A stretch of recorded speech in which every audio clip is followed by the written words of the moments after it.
Hello everyone, my name is Sunita Prasad. I'm a family life educator. Welcome to the second part of the series, The Why of Marriage. In the first part of the series on the why of marriage, we saw one of the main purpose of marriage as companionship. In order to have a good companionship relationship, it is important to meet the needs of the spouse. And we saw that one of the most important need of a wife is affection, and one of the most important need of a husband is sexual fulfillment. In our second part of the series, we are going to look at the main need of the woman, the second most main need of the woman, as intimate conversation. Before marriage or just after marriage, we see men talking very well, or talking very sweetly and kindly to their would-be wives or to their wives. But we see that as the years go by, the conversation becomes very limited. And many women feel, why is it difficult for my husband to have a simple conversation with me? One of the main reasons is intimate conversation is more a need of the wife than of a husband. It is more need of a woman where she wants to talk, where she wants to converse, give details while talking. But in the beginning of marriage or even before marriage, we see that a man wants to get to know the woman.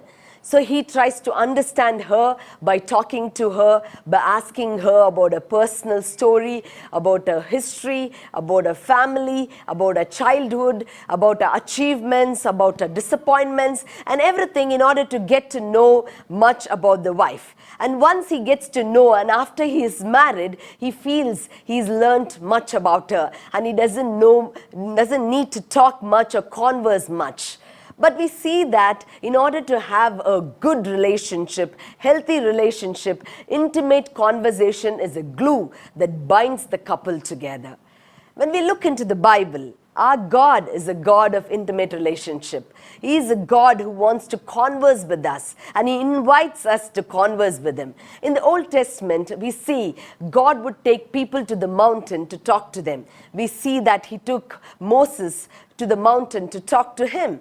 Jesus used to go to a solitary place to spend solitary time with His Father, Heavenly Father.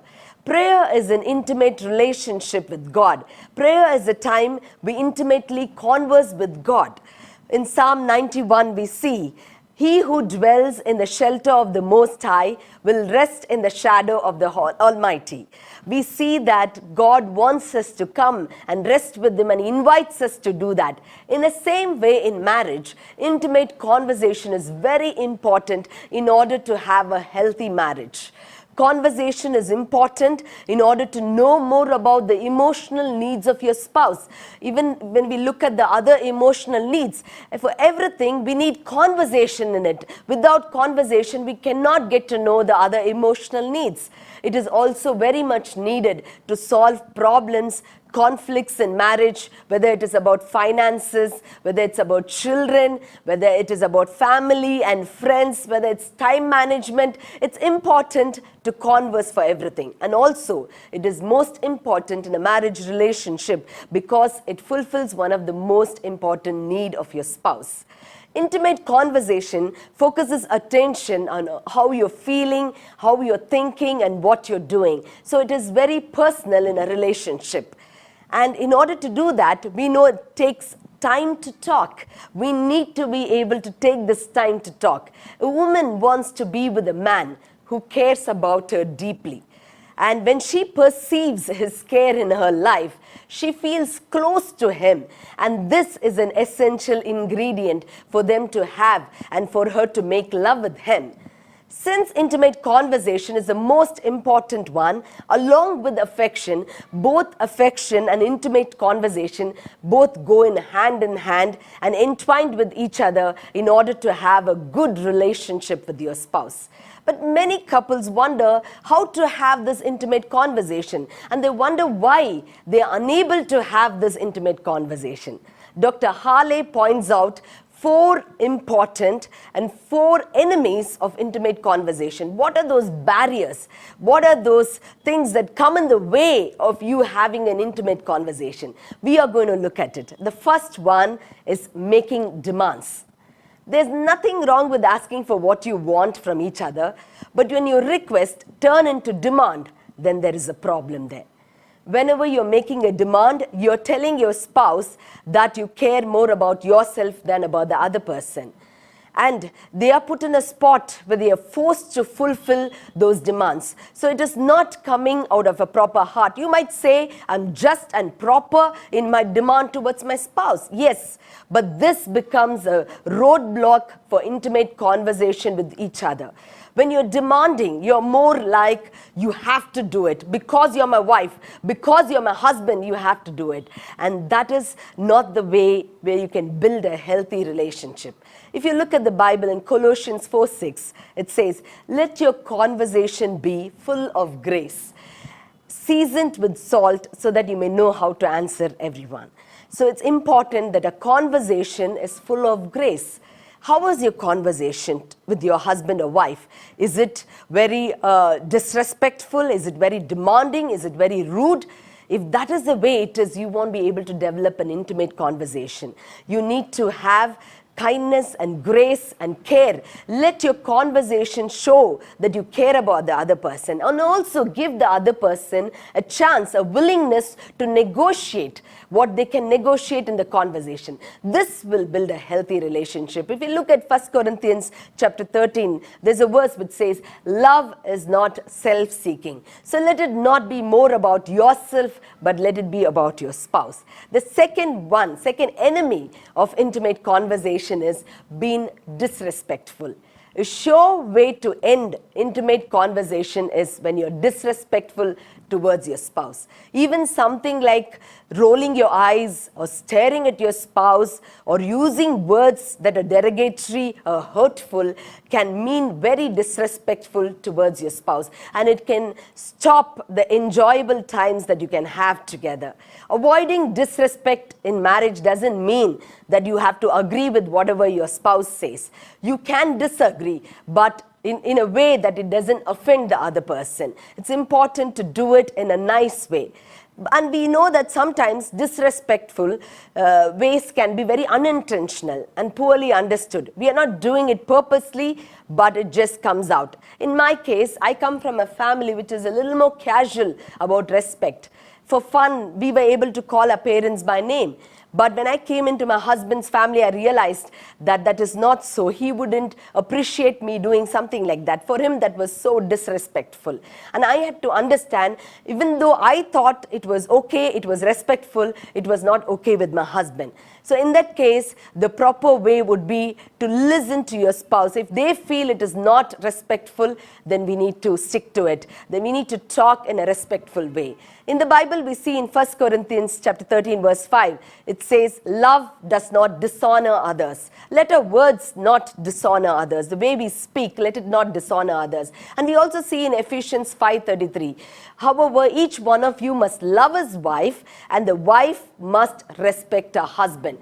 It is one of the most important need of a man, of a husband, that his wife will respect him. So being disrespectful can spoil a good intimate conversation with your spouse. And the third one that is an enemy of good conversation, intimate conversation, is expressing anger. Anger is common in a relationship. I don't think there is any relationship where there is no anger. Many times we do get angry on each other. But we need to be careful. 1 Corinthians 13:5 says, love is not easily angered. And James 1:19 says, everyone should be quick to listen, slow to speak, and slow to become angry. Sometimes getting angry is okay, but if anger is your nature, you're known to be an angry person, then I really think we need to work on our anger. And if you look at anger, many a times it is very hurtful. When we speak, we don't think what we are speaking, and our words can be very hurtful and unintentional, and words that hurt the other person can come out. And then we might regret it later. What we spoke, we will regret. And sometimes we become even insane in our anger, that we have no control over ourselves when we are angry. This can damage the relationship. In your anger, do not sin. In Ephesians 4:26-27, we see, In your anger, do not sin.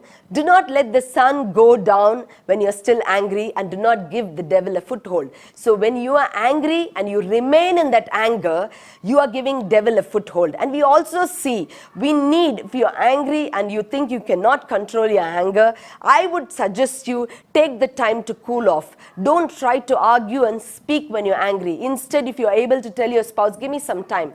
I need to cool. I need to relax. So you take some time, cool yourself, and when you're able to think objectively, come and resolve the issue. But don't wait too long. When you wait too long, you're giving devil a foothold where the enemy takes hold of your anger and might lead you into committing sin. And the fourth one is dwelling on mistakes, past or present. There's nothing wrong with expressing your feelings with your spouse. But if it is something that you're dwelling on, if you're dwelling on your mistakes, then there is a problem with that. If you keep bringing it up every time you're conversing, this is going to be hurtful and it will destroy intimate conversation. Jimmy Evans, the founder of Marriage Today, says, he compares between complaining and criticizing. And he says, you can complain or you can express your concern, but don't criticize. Criticize is pointing, accusing the other person. Complaining or expressing your feeling is more about telling, I feel hurt because of what happened. So it is more towards you rather than pointing a finger at the other person. In 1 Corinthians 13:5, it says, love keeps no record of wrongs. You know, many of us are very good at it. We keep a record of wrongs. Many women, many wives, and sometimes even husbands, we bring out the past. What happened in the 1990s, what happened in the 2000s, we are able to bring back and we are able to use it when there is a conflict. That will destroy your marital relationship. Please avoid dwelling on mistakes. So we looked at the 4 things that can hamper an intimate conversation: making demands, being disrespectful, expressing anger, dwelling on mistakes, past or present. These are enemies of intimate conversation. Now, we are going to look at 4 important friends of intimate conversation. What is that can build your intimate conversation? The first one is conversing to inform, inquire, and understand each other. So we need to converse to inform. You know, this is the first step in the conversation. If you look at, these are 3 steps, but many a times we get stuck with the first step. Informing is more about when you inform about your feeling, inform about your interests, activities, inform about the daily routine things that happen. Did you pick up the kids today? What happened in the office today? What is there for lunch? Did you switch off the geyser? This is more of an information that happens in marriage. And we know that most of the marriages, information does happen. But it is a problem when it stops with information. We realize very sadly that some of the marriages, it stops with information. You need to move to the next step of inquiring. Inquiring is about finding out what exactly they're going through. Going a little more deeper into the conversation. Why, if something has happened in the office, asking why it happened.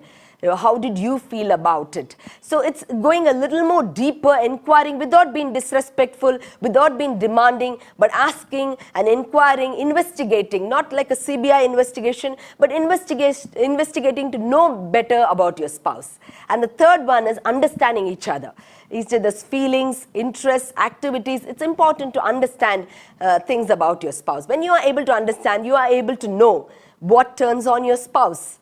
What makes your spouse happy? What makes your spouse sad? This will help in building in a good relationship with your spouse. So it's important to know each other, understand each other, and when you understand each other, it will build your relationship and it will avoid unwanted strife in your relationship. And the second one we see is developing interest in each other's favorite topics of conversation.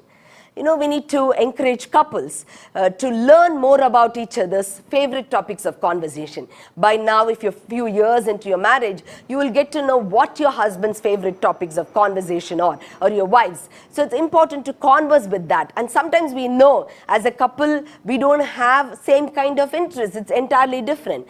In my husband's case, he likes music, he likes ministry, he likes trains very much. I don't know much about music or trains, but I can converse with him about ministry. We both are in the ministry, and we have that favorite topic of conversation, and even about family ministry. We are able to talk about it, and certain other things about children. All these are normal and common favorite topics of conversation. So it will be wonderful to know. If you don't know, I would encourage you to educate yourself to know about it, so you will have topics to converse about. This also is a protective shield against affairs in your marriage. When you don't have anything to talk about, it can go into where you're looking at somebody else to fulfill this need of conversing with you. So protect your marriage by knowing about each other more. The third one is very important: balancing the conversation, listening and talking. You know, in many of the relationships we see, one couple will one spouse will always be talking and the other spouse will always be listening. And many times it's the wife who's always talking and the husband who's listening. We don't know whether he's really listening, but probably he projects himself as listening. But this will not help in an intimate conversation. In order to have an intimate conversation, it's important that both of you get a chance to talk and both of you get a chance to listen. So if your spouse is not somebody who talks so often, give the time. Sometimes there'll be silence. Sometimes they need some time to open up. In our case, in the beginning of marriage, I would give this example. You know, I used to talk a lot. My husband used to take time to think about everything. You know, and sometimes we won't even finish the conversation, but because my husband will be thinking and I would have just jumped into the next conversation by then.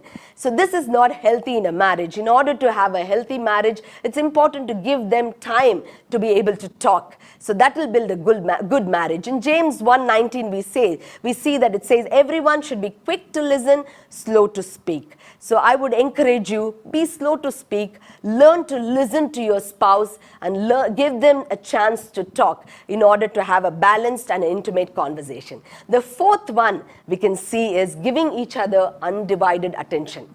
One of the quickest way a husband can make his wife angry is by not giving attention. If while talking to your wife or husband, if you're so busy with your mobiles or laptops or watching TV, this will not be able to give proper attention to your spouse, and this disturbs your marital relationship. I know it's not possible to give all the time and any time and every time, but at least if you're able to make time in the evening for some time or in the morning for some time, if you can give each other some time, undivided attention, but there is nothing that can disturb you, there's no phone, no children, but you are able to talk with each other, this will help you in building a strong marriage. We looked at the 4 important friends of intimate conversation. First one, conversing to inform, inquire and understand each other's feelings, interests and activities. And the second one, developing interest in each other's topics of conversation. Third one, balancing the conversation, listening and talking. And fourth one, giving each other undivided attention. This will help to build a strong and healthy marriage and good intimate conversation in your marriage, which is essential for a healthy companionship in your marriage. So next video we'll be looking at the second most important need of a husband. So please stay tuned in. Hope you enjoyed this video. Please subscribe. God bless you. Thank you very much.